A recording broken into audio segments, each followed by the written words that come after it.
Hi guys, welcome back to my channel. In today's video, it's another segment from my visit to Ivoclar. And just to remind you guys, all of this was done in one visit. So in this video, my father actually did the interview. I was getting these dentures, my dent kits. Dr. Frank was fixing them as my father did this interview with a lab technician named Kenny, who is also very nice, very sweet, and very smart. Incredibly smart. The words and vocabulary that he has is mind-blowing. He's was a great guy, and if he's watching this, thank you for all the information that you provided for not only me, but also for all of the viewers that I have. It's a very educational video. Now, with that being said, in this video, he is going to be explaining how he takes the impressions that Dr. Frank did and scans them and turns them into a digital denture. He also explains the difference between the process, he gets a little bit into it, of the difference between a digital denture and an analog denture. And what analog means is basically how original dentures are made, pouring the stone and doing all that stuff, and the wax trying. The digital denture is completely different. So in this segment, he is going to be explaining a little bit of the difference between an analog denture and a digital denture, and he's going to be explaining the process of the digital denture and what he does with those impressions. Now, be forewarned, my father did film this, so it's a little choppy. Some pieces I think are missing, but overall I think my dad did a good job, so let's give him a round of applause for being a great support system, a great cameraman, and helping me out with this project. I couldn't have done it without him. So if you're watching, Dad, thank you so much, and you're very appreciated, and I love you. So now I will do my outro. I hope you guys are enjoying your day. I know it's going to rain here, but you know what? The positive side is I love the rain because it creates flowers and beautiful things to look at, and it has nice sounds to it that are relaxing. I don't know, just looking for the positives. So whatever weather you're having today, I hope you enjoy the day. Remember to show love and not hate. Show kindness. Spread that kindness as much as you can. Smile no matter what, and as always, peace. What you doing? Okay. So let me pull you up here. Okay. It takes a little bit to kind of put these moving pieces together. Please have a seat. Sure. Okay, so what we're about to do is take the place of the analog workflow and replace it with a digital workflow. Okay, so what does that mean? So what does that mean in the traditional sense when the impressions were made? Let me show you this. This is a negative. So in order to turn this into a positive, then we would have to take this to the lab and we would have to pour this in stone. Right. And these are the impressions that were just made. These are the impressions. Les. So this is the normal analog way that you would do it. So this would take some time. By the time you let those sit 10 minutes and you mixed up your materials, and then you let that sit, then you have to put a base on it. So it's going to be very time consuming. Then you have to trim it, and then you have to make sure that you captured everything and that there wasn't, you didn't get any voids or anything when you're just in the basic procedure of pouring it up. Because if you don't do the water powder ratio, it could distort the cast. Okay? If you don't use the vacuum mix, maybe it's clogged up, you're not getting the vacuum pulled out of it, it could leave voids in the impression, which aren't good, because that affects, now when we go and make the appliance, it's going to fit on top of here. So two things could happen. We could distort the cast, or we could fill and create voids to where now you're not capturing areas that you need to get. Right. Right, so that's kind of an analog descriptive. So in the world of things now, we're going to do the same thing, only different. Okay. Cool. So as we go forward, we're going to use our software and we're going to create the same cast, and we're going to put them in a relationship with each other that you would normally get, again, in the analog world, we called it an articulator. So it's a mechanical device that replicates the patient's bites, movements. Right. So you have basically a hinge effect that we all have. Our lower jaw moves up and down. And with dentures, you have to account for going side to side. So we call those excursions. It could be left, right. It could be front, back. So there's a lot that goes into it in the analog world. Well, you still have to do those. It's just now you're using all the tools to do this digital. Okay. So the way that the Ivoclar digital denture works is that you have to have a starting ground. And our starting ground is with this particular software that we have. It's called 3Shape. Okay. Within 3Shape, they have a denture module. Okay. What we did is we took that technology and we added to it. So we want to be able to take the tools that we have, the materials that we have, and we wanted the workflows that we have, and we want to build upon what they've already laid the foundation for. So we have an add-on dongle. Okay, or look at it as a thumb drive, but in there you get a lot of certain things that are exclusive to Ivoclar, and one of them is the workflow that we're about to show you. Great. Okay, so first thing we're going to do is go open a new case, and it's going to bring you the work order. So the work order is kind of broken up into two parts, but it's the single most important thing that you're going to do outside of what Dr. Frank just did. Okay. Because if we don't get everything over here correct, then our output is not going to be successful, because we have to exactly tell it what we're doing, what materials we want to use, and how we're going to do it. All right. If you get any of that combination wrong, then it could mess up the results of it. You've got to have the right inputs. You do, in order to get the right outputs. Right. Okay, so on the left-hand side, what you'll normally see is just lab information. So in here, we'll just go ahead and click on the operator. In this case, it'll be me.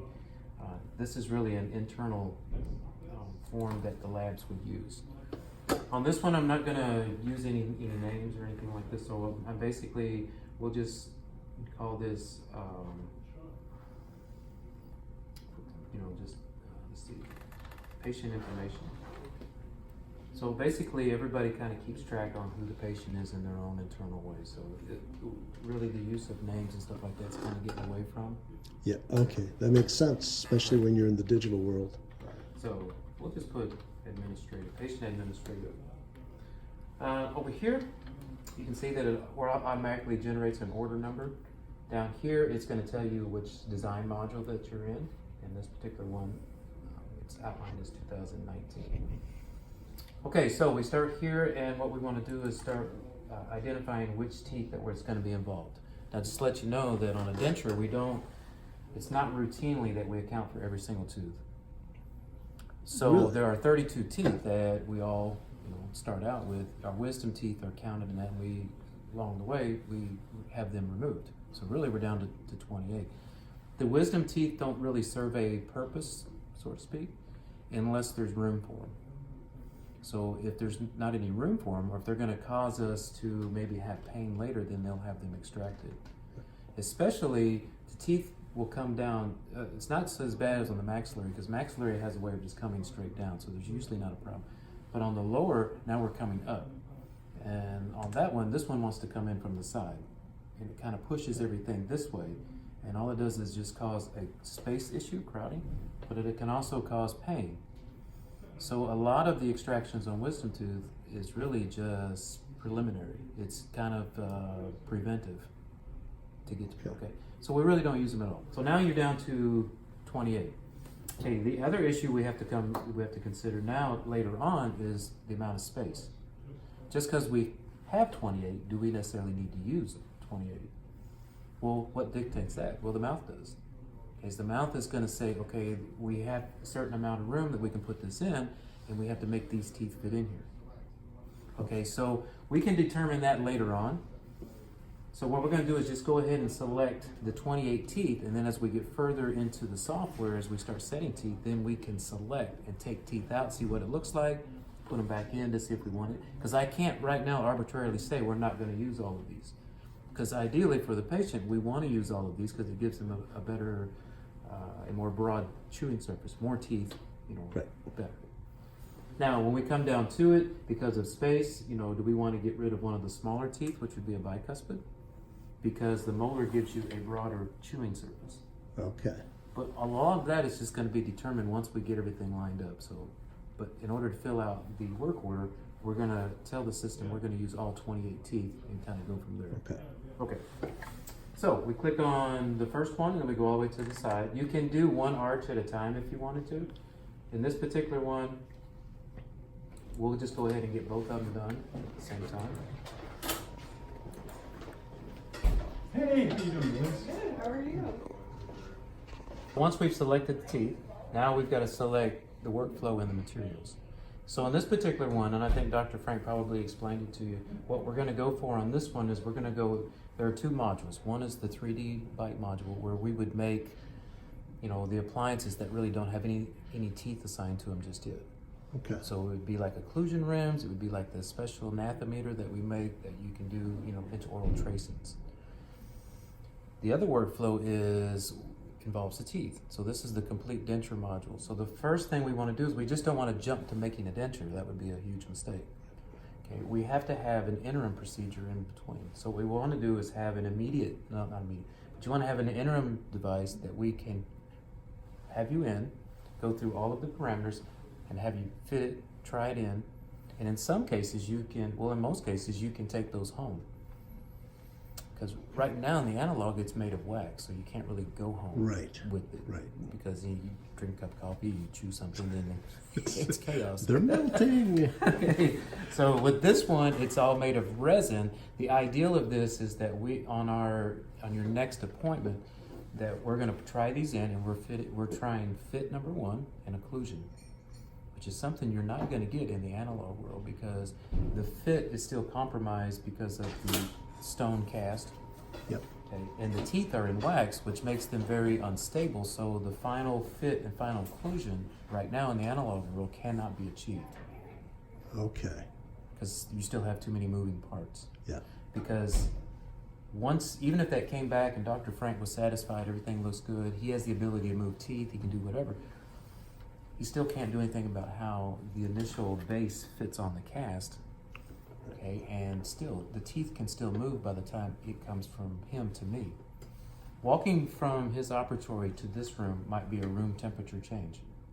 So if it's in wax, what's going to happen? It's going to affect it. It's going to affect it one way or the other, whether it's be extremely cold in here or extremely hot. So it being hot, it could have a devastating effect.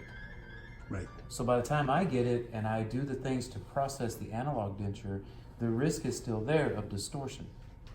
So even when you go to your final appointment, you still may have problems, and now everything's in hard acrylic because that process was compromised because of you have wax involved. Right.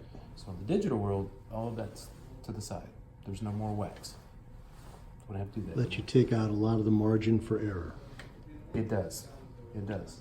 And I think what people need to understand is that the wax try-in stage still needs to be there because we're checking the fit, but we're checking the occlusion, but we're also seeing, do we have the right teeth selected? Did you want to go more of smaller teeth? You want to square them up, you run around them, you want to see how everything is the midline, which is the center, does all those intangibles Okay. match up? So the importance is so critical when you're doing the try-in. It's just that it's gone from wax to resin. Okay. So the only thing that's missing out of that is the ability of the provider to move the teeth during that appointment. So if you think about it now, if we're doing this in wax, the doctor has the patient, he can move the teeth. Oh yeah, like this, like that, Right. like that. Okay, because they're made of wax. But he's also losing a lot because there's a lot of distortion that can still happen with him heating up the wax, cooling it down, moving teeth, and this, that, and the other. And then just going to the next step for the lab to process that, could be a compromise as well. Right. The change that you so carefully made might be undone Right. or altered again. Exactly. And that's just because of, in the analog world, how you have to process it. And just the properties of the wax. So there's so many things that you have no control over, Right. you know. So in the digital world, we're going to replace that wax with resin. And I think they showed you what that was. It was a very Right. white material. Okay? And what that does is just gives us the fit and the occlusion and then, you know, all those other intangibles. The good thing about it is if it's a minor or if it's a major change, we're really just coming back here in the software and making those changes. So again, you don't have the high risk of anything, you know, maybe not fitting or something going wrong. So it's really just going to basically cost you an appointment and to mill that appliance out again. Yeah. That appliance can be milled, fabricated. It can be milled in either arch, maxillary or mandibular, and probably per arch, maybe just a little bit close to an hour. Wow. Maybe just a little bit more. So That's great. It's not really that. How are you, Dr. Frank? Good, good. I was just curious. Here on the right side, you're going to have different icons.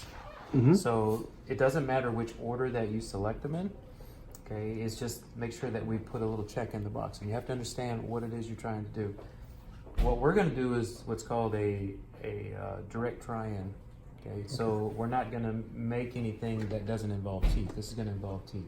So we select the gingiva base, and then over here we're going to have some options, and it's really material. So we'll click on what material, and what I'm looking for is the Ivoclar Pro Art Try-In material. Let me see if we can bring that up here. Okay, so you can see that we have two choices, Ivoclar Pro Art CAD Try-In, but one says SR Vivident CAD and one says Artificial Tooth. And then we also have a third one now, which is for multi. So what does all that mean to you? Well, it's important to know what those three choices are, because if you select the wrong one, it's going to affect the outcome. So let me break this down what these are. If we're using carded teeth, those are denture teeth that come on a card that we take off and that we have to basically hand wax all of these in. Okay. Okay. Now, the next one is the Pro Art CAD Try-In SR Vivident CAD. What that means is that we're not going to be using regular denture teeth carded. We're going to make our own. Okay, we have the materials to go in, and we're going to basically set our own teeth. The advantage is that you can morph them if you need to. You can change the shape of them. As long as you still make them look like denture teeth and not chiclets, you're good. Right. Okay. So what happens is that we're ability to go in and mill our own. It's huge. It's a game changer because instead of individual teeth, you have a solid piece. Makes it much more strong. Oh, yeah. Okay? Oh, Plus, you have the ability to basically, you don't have to grind on these denture teeth with a handpiece. You can use your mouse to shape them the way you want it. So again, it's the same thing, only different. Yeah. Okay, so this is my working. All right. Now he's got the form entered.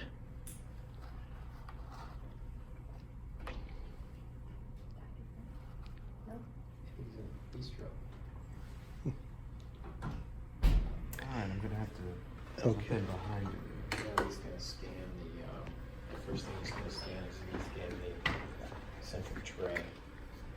Okay. This is the mold that was made of the jaw relationship, the bite.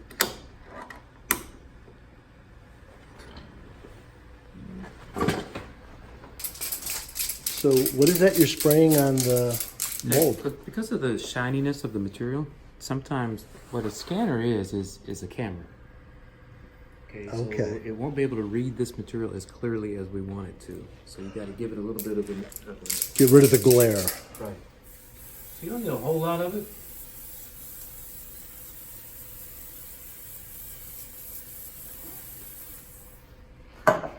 Okay.